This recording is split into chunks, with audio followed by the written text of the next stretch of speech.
에베소서 3장 14절로 21절까지의 말씀입니다. 생명샘가 6월 1일 목요일 말씀 이름을 주신 아버지 함께 읽겠습니다. 이러므로 내가 하늘과 땅에 있는 각 족속에게 이름을 주신 아버지 앞에 무릎을 꿇고 비노니 그의 영광의 풍성함을 따라 그의 성령으로 말미암아 너희 속사람을 능력으로 강건하게 하시오며 믿음으로 말미암아 그리스도께서 너희 마음에 계시게 하시옵고 너희가 사랑 가운데에서 뿌리가 박히고 터가 굳어져서 능히 모든 성도와 함께 지식에 넘치는 그리스도의 사랑을 알고 그 너비와 길이와 높이와 깊이가 어떠함을 깨달아 하나님의 모든 충만하신 것으로 너희에게 충만하게 하시기를 구하노라. 우리 가운데에서 역사하시는 능력대로 우리가 구하거나 생각하는 모든 것에 더 넘치도록 능히 하실 이에게 교회 안에서와 그리스도 예수 안에서 영광이 대대로 무궁하기를 원하노라. 아멘. 성도인 우리는 다 하나님 앞에 기도를 하지요. 이때 중요한 것은요, 기도 자체보다는 우리가 기도하는 대상이신 하나님이 어떤 분이신지를 아는 것이 참 중요합니다. 왜냐하면 우리가 하나님을 어떻게 아느냐에 따라서 기도의 여부가 달려 있거든요. 또 기도의 질이 달려 있고, 그리고 기도의 능력이 나타나기도 하고, 그렇지 못하기도 합니다. 왜냐하면 기도를 하면서도 하나님에 대한 왜곡된 생각을 갖게 되어지면 기도를 지속할 수가 없어요. 하나님은 능력이 많으신 하나님이야. 그러나 하나님은 날 사랑하지 않으셔. 라고 생각하면 기도할 수가 없어요. 그런가 하면 반대로 하나님은 능력이 많으신 하나님이시지만 날 사랑하지 않아. 아까 얘기했나요? 그럼 반대로 하나님은 사랑이 많으신 하나님이야. 그러나 그 하나님은 능력이 없으셔. 하면 기도할 수가 없어요. 그런가 하면 하나님은 참 옹졸하신 하나님이셔. 내가 좋아하는 것은 다 뺏어가셔. 이런 분도 계세요. 하나님에 대해서 그런 왜곡된 생각을 가진 분들도 있어요. 삶의 여러 가지 어려움을 당하다 보면 하나님 앞에 섭섭하고 서운한 마음이 들기도 하죠. 그래서 하나님은 늘 타이밍을 놓쳐. 그리고 하나님은 내가 원하는 것을 주시지 않으셔. 하나님은 옹졸하셔. 그리고 내가 뭐 잘못한 거 있으면은 그냥 마치 잘못한 것을 기다리고 계시는 것처럼 이렇게 있다가 그냥 확 지적하고 나의 모든 좋아하는 것, 사랑하는 것을 다 빼앗아 가시는 분이야. 그러면 하나님 앞에 기도할 수 없을 뿐만 아니라 기도를 한다 하더라도 지속할 수가 없게 되어집니다. 오늘 우리가 읽은 이 말씀은 에베소서 이 3장 부분의 이 말씀은 사도 바울이 에베소 교인들을 위하여서 중보하는 그 기도 내용을 담고 있어요. 그런데 사도 바울이 기도하면서 우리가 믿는 하나님은 어떤 하나님이신가에 대한 그 소개를 간접적으로 해주고 있음을 봐요. 이것은 너무나도 중요하죠. 그러니까 하나님을 아는 지식이 올바라야 기도도 할 수 있을 뿐만 아니라 기도를 지속할 수 있고 기도 가운데 하나님의 능력을 체험하게도 되어지는 것이죠. 그러면 사도 바울이 기도하면서 하나님을 어떻게 소개하고 있는가 보면요. 14절에 이렇게 말씀하고 있어요. 이러므로 내가 하늘과 땅에 있는 각 족속에게 이름을 주신 아버지 앞에 무릎을 꿇고 빈다고 얘기해요. 그러니까 간구한다고 얘기하는 거죠. 하나님은 어떤 분이신가? 하늘과 땅에 있는 각 족속에게 이름을 주시는 분이시라는 거예요. 그러면 이름을 주신다는 것은 무슨 뜻인가? 그분이 창조주이시라는 뜻이겠죠. 그리고 이름을 주시기만 합니까? 부르시기도 하겠죠. 그러니까 관심을 가지고 계신다는 의미예요. 하나님께서는 피조물들, 그 피조물은 우리가 되겠죠. 우리에 대해서 관심을 가지고 계시는데 어떤 관심을 가지고 계시는가? 바로 아버지와 같은 마음으로 우리에게 관심을 가지고 계신다는 거예요. 즉 우리의 하늘 아버지가 되신다는 거죠. 그래서 나의 이름을 아실 뿐만 아니라 관심을 가지고 살피시는 그 하나님, 우리의 머리털까지 세신바 되어지시는 하나님이심을 소개하고 있어요. 그 하나님은 때를 따라 돕는 은혜로 베푸시는 하나님이시라는 거예요. 그런가 하면 우리 하나님을 어떻게 또 소개하고 있는가 보면 16절에 풍성하신 하나님으로 소개하고 있어요.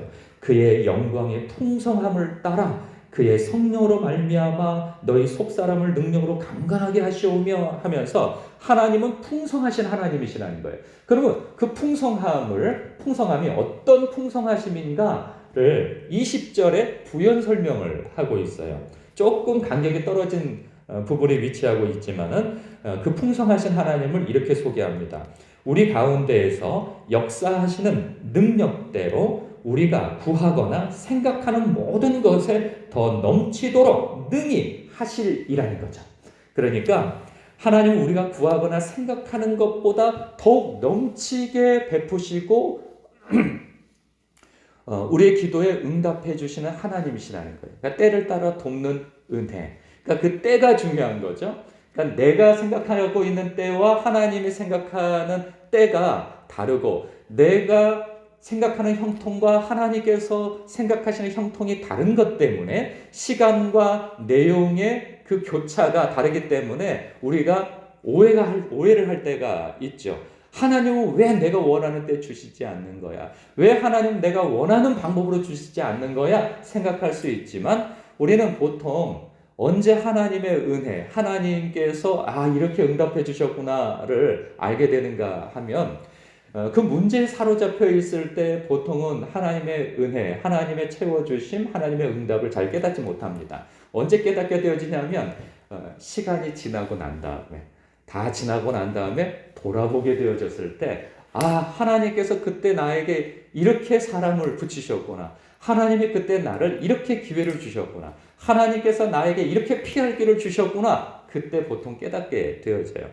보통은 그 문제에 사로잡혀 있느라 하나님께서 나를 위해서 어떤 계획과 어떻게 내 문제를 해결해 주시고 계시는가를 잘 보지 못하죠. 그러나 놀랍게도 우리가 살아오면서 여기까지인가? 생각할 때가 참 많아요. 여기 벼랑 끝이구나. 이제 다 끝났구나. 이런 생각을 가질 법한데 놀랍게도 어떻습니까? 지금 우리가 여기까지 와 있는 것을 봐요.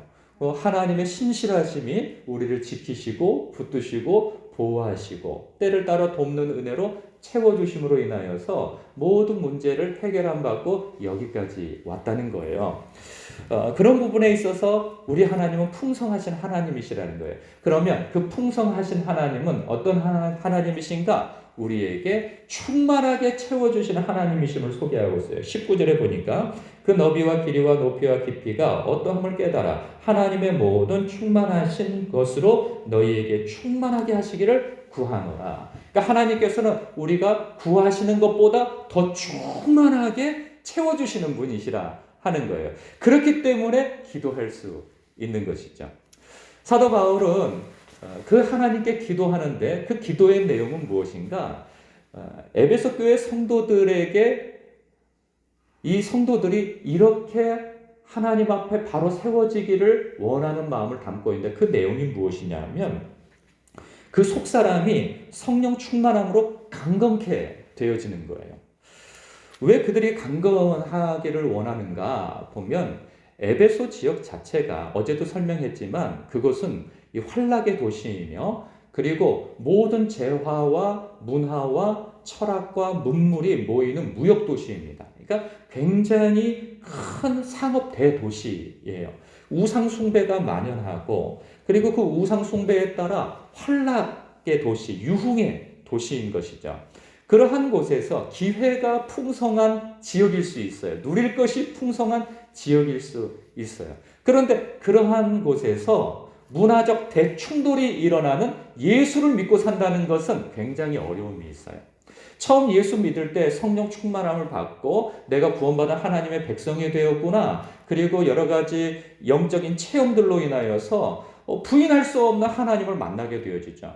그런데 그 뜨거움이 계속 갑니까? 그렇지 않아요. 신앙생활을 하는 것이 교회 안에서만 생활하게 되어지는 게 아니에요. 내가 이전에는 허물과 죄로 죽었던 그래서 본질상 진노의 자녀였으나 이제는 예수 그리스도 안에서 하나님의 백성, 자녀가 되어져서 하나님의 백성다운, 즉 왕의 자녀다운 거룩한 삶을 살아간다고 하는 것은 이 환락의 도시와 이 거짓과 폭력과 이 부정직함이 만연한 이 땅에서 살아간다는 것이 보통 어려운 게 아니에요. 그러면 어떻게 되어집니까? 믿음을 타협하게 되어져요. 그러니까 종교 생활만을 하게 되어지는 것이죠. 교회 안에서 주일만 성수하게 되어지고 교회 안에서 할 의무들을 이행하는 것으로 신앙생활을 다 했다 생각하는 것으로 자꾸 스스로를 위안하려고 하는 거죠. 그러나 우리의 신앙은 교회 안에서만 이루어지는 것이 아니죠. 교회 바깥에서도 우리의 몸을 거룩한 산 제물로 드리는 하나님 앞에 서는 삶이 있어야 하는 것이죠. 그러니까 모든 삶의 영역 속에서 하나님이 기뻐하시는 삶이 무엇인가? 우리 주 예수 그리스도께서 기뻐하시는 삶의 선택이 무엇인가? 하나님의 선하시고 기쁘시고 온전하신 뜻이 무엇인가를 고민하며 하나님의 뜻대로의 선택을 하며 살아야 하는데 이것이 속사람이 강건하지 못하면 그렇게 살아갈 수가 없는 거예요. 그래서 성령으로 충만함으로 그들이 그 속사람이 강건케 되어지기를 원한다라고 하는 그 중보를 하고 있는 것이죠. 그 중보는 오늘날 우리에게도 맞는 중보가 되어지고 우리가 해야 할 기도인 것이죠. 성령 충만함으로 내가 속사람이 강건하여서 이 세대 가운데에서 끊임없이 하나님의 진리를 대적하고 그리고 하나님의 뜻대로 사는 것을 미련한 것으로 여기며 십자가의 길을 가는 것을 바보스럽게 여기는 이 세대 가운데에서 우리가 성령으로 충만하고 성령에 민감하지 않으면 우리는 진리의 길을 제대로 걸어갈 수 없습니다. 그렇기 때문에 우리는 성령 충만함을 우리 스스로를 위해서 구해야 하는 것이죠. 그런가 하면 어떤 기도를 또 하고 있는가? 17절에 보니까 믿음으로 말미암아 그리스도께서 너희 마음에 계시게 하시옵고 너희가 사랑 가운데서 뿌리가 박히고 터가 굳어져서 능히 모든 성도와 함께 지식에 넘치는 그리스도의 사랑을 알고 그 너비와 길이와 높이와 길이가 어떠함을 깨달아. 이게 무슨 얘기냐면 하나님 이러죠. 성도는 어떤 사람인가? 사랑하는 사람이어야 한다는 거예요. 예수님께서도 우리에게 요구하시는 바인 거죠. 내가 너희를 사랑한 것 같이 너희도 서로 사랑하라. 너희가 서로 사랑하면 이로써 모든 사람이 너희가 내 제자인 것을, 내 성도인 것을, 백성인 것을 사람들도 알게 될 것이다. 물론 하나님도 아실 뿐만 아니라 주인 되신 예수 그리스도도 그렇게 너희를 확인하게 될 것이다. 즉 사랑이 있어야 우리가 하나님의 백성인 것을 알게 된다는 거예요. 그런데 여러분, 사랑한다는 것이 쉽습니까? 나한테 잘하는 사람이 선한 사람이고 나한테 못하는 사람이 악인으로 생각하는 게 우리 아니에요? 근데 하나님께서는 너희가 너희에게 잘하는 사람에게만 잘하면 무슨 상이 있겠느냐? 내가 너희들이 잘한 것 때문에 너희를 택하고 내 백성 삼고 구원을 해준 줄 아느냐? 그렇지 않다는 거예요. 우리가 허물과 죄로 죽었던 자이고 육체의 욕망을 따라 악한 마귀의 통치와 다스림을 받으며 그것을 맞는 줄 알고 그렇게 살아왔던 사람들이에요. 우리는 본질이 진노의 자녀였단 말이죠. 그러한 상황 속에서 하나님께서 우리를 사랑하사 독생자를 아끼지 아니하셨고 그 독생자께서도 우리를 아끼기 위해서 당신의 몸을 아끼지 아니하셨다는 거예요. 그렇게 해서 십자가 지심으로 우리를 구했다면 너희가 원수 되어졌을 때 내가 너희를 사랑하여 너희를 구원하였다면 내가 너희를 사랑한 것 같이 너희도 서로 사랑하는 것이 옳으며 더 나아가서 내가 원수였을 때, 원수 관계였을 때 내가 너희를 용서하고 너희를 위해서 십자가에서 죽었다면 그래서 너희를 내 백성 삼아, 아니 자녀 삼아서 너희를 하나님의 나라의 상속자로 세워준 것처럼 너희도 나에게 은혜 받은 대로 너희들의 그 이웃을 혹은 그 이웃이 너희들에게 호의적이지 않다 할지라도 그를 위해서 기도하고 그를 용납하고 용서하는 사랑으로 품어야 되지 않겠느냐라는 거죠. 그런데요, 여러분, 이게 쉬운 게 아니에요. 이게 말씀 이렇게 되어지지만 이게 여기서는 아멘 되어지만 일상의 삶 속에서 왼수들을 만나게 되어지면 이게 그렇게 되어지지가 않는 게 그렇단 말이죠. 그러면 무엇이 이 사랑을 가능케 하는가? 예수 그리스도께서 내 안에 머물러 계심으로 인하여서 내가 하나님으로부터 우리 예수님으로부터 어떤 은혜를 받으며 내 자격 없는 내가 어떤 은혜를 받으며 구원받고 하나님의 자녀가 되고 여기까지 용납받아 하나님의 신실함으로 여기까지 세워졌는가를 알게 되어지면 저 왼수, 그래도 나보다 낫지 하나님 앞에. 내가 하나님 앞에 이렇게 죄를 많이 짓고도 하나님께서 나를 불쌍히 여기셔서 여기까지 참아주셨다면 내가 저 사람 못 참을 게 어디 있는가? 라고 생각하게 하는 지점인 것이죠. 우리의 사랑은 우리의 의지에 달려있지 않아요. 우리의 거룩도 우리의 의지에 달려있지 않아요. 우리를 향한 하나님의 사랑, 나를 향한 예수 그리스도의 사랑이 얼마나 크신가에 비례하여서 우리는 다른 사람을 사랑할 수 있는 것이고 용납할 수 있는 것이고 이 세상에 왜곡되어진 그 지식 앞에 진리를 붙들고 살아가는 그런 거룩한 사람으로서의 삶을 살아갈 수 있는 것이죠. 우리가 기도할 바는 무엇이냐? 바로 성령으로 충만하여 내 속사람이 강건하여 거룩한 삶을 살게 하옵소서. 오 주님, 나에게는 사랑의 능력이 없습니다. 나는 왼수만 만나면 내 입술이 거친 말들이 나오고 그들을 위해서 기도하기보다는 정말 이는 이로 눈은 눈으로 갚아주고 싶어 하는 게 저의 성정입니다. 그러나 내가 죄인 되었을 때 하나님과 원수 되어졌을 때 나를 아끼시기 위해서 독생자도 아끼지 아니하시는 하나님의 그 크신 사랑, 나를 아끼시기 위해서 당신의 몸도 아끼지 아니하시는 그 크신 예수님의 사랑을 알고 내가 사랑하지 않을 수가 없고 저 왼수를 용서하지 않을 수가 없나이다.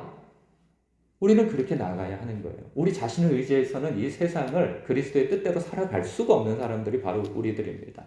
그러기에 사도 바울이 우리를 위해서 중보했던 그 내용을 담아서 우리 자신을 위하여서 우리가 성령 충만함으로 강건케 하옵소서. 예수 그리스도가 내 안에 머물러 계셔서 그 사랑의 힘으로 이 이웃들을 또 서로를 사랑하며 사는 우리들 되게 하여 주옵소서라고 기도하는 우리가 되어야 할 것입니다.